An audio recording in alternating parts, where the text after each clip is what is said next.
This is Amy Sermon with Max Knowledge, and today I'm speaking with Maryse Levy, Vice President of Education and Career Services with Education Affiliates. Maryse, thanks so much for joining us. Thank you for having me, Amy. Well, today we're going to be talking about staffing and the relationship to positive educational outcomes. And Maryse, this is something you're immersed in daily. Can you tell us a little bit about your background?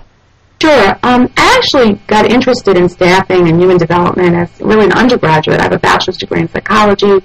I have a master's degree and just recently earned a master's of business administration. And so, my interest really started as an academic, studying the topic, studying human motivation and human learning and behavior.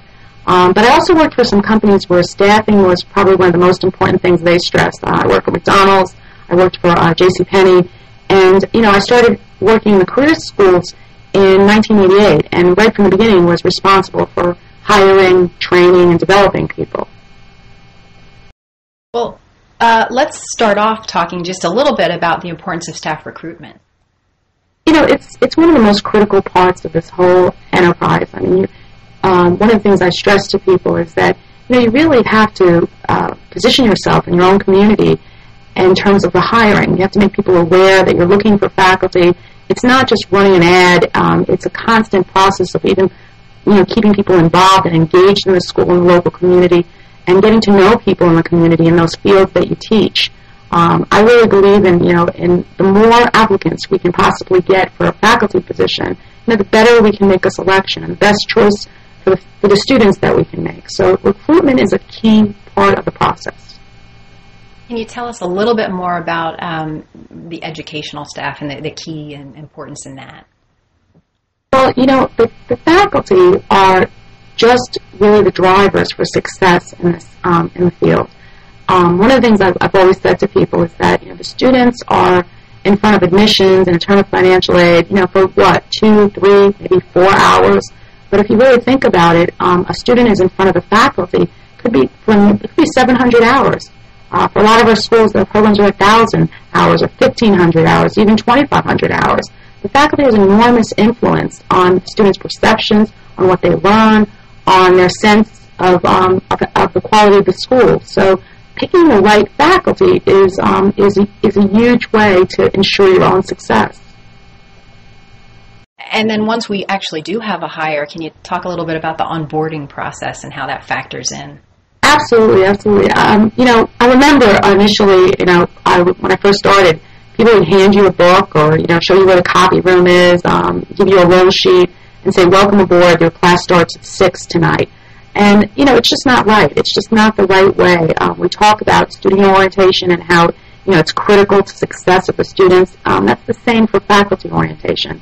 Our program, we call it Faculty Fast Track. It runs for the entire first term of the faculty members' employment with us.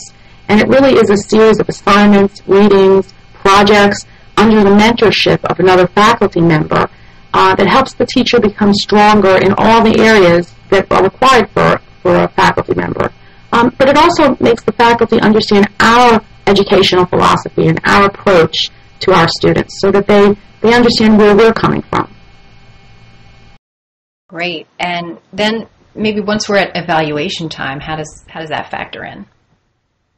Well, one of the things that we try to do is to evaluate the faculty from all sorts of angles. So we certainly do, like many colleges and universities, end-of-course evaluations where the students are asked a series of questions. One of the things we make sure is that that information is shared with the faculty and it becomes a basis of determining what kind of development they need. We also do classroom observations with the same approach. This is an opportunity to see what the faculty member is doing in the class and to help identify for them opportunities for growth and development. We use other metrics like attendance, like retention rates. Certainly we examine things like licensure rates and other placement rates to help us understand the quality of our faculty in terms of educational delivery. Wonderful. And can you talk just a little bit, maybe lastly, about ongoing development? Absolutely. We have a whole program that is designed to help faculty learn more about being quality teachers. So a part of it is just strictly teaching them the most effective way to lead a discussion or the best way to grade or the approach that you could take in bringing technology into the classroom. All those topics are part of what we call our teletraining program, and they're essentially half-hour segments which focus on specific topics led by an instructional expert. We also do training for next knowledge, where faculty who are going to be determined to be program directors are given even more training when it comes to educational methodology and educational theories.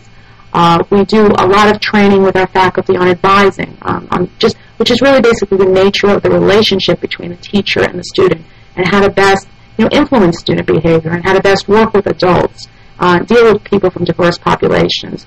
So all that is part of our training program. And one of the things I like to stress to people is when you hire somebody, they have strengths and they have weaknesses. All of us have those things. Sure. And so a good training program really tries to strengthen the areas of weakness and certainly helps reinforce the areas of strength.